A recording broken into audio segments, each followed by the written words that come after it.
دیشب یه صدای عجیب تو اتاقم ضبط شد.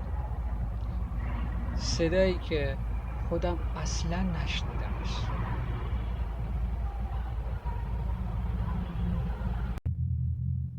این موجها زیر 20 هرتزن. آدم‌ها نمیشنونش، ولی روی بدن اثر میذاره.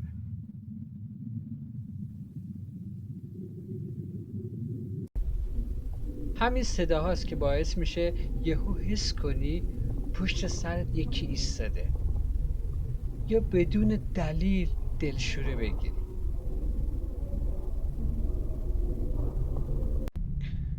مشکل اینه که این بار گوشی من این صدا رو نیمه شب همینجا ضبط کرده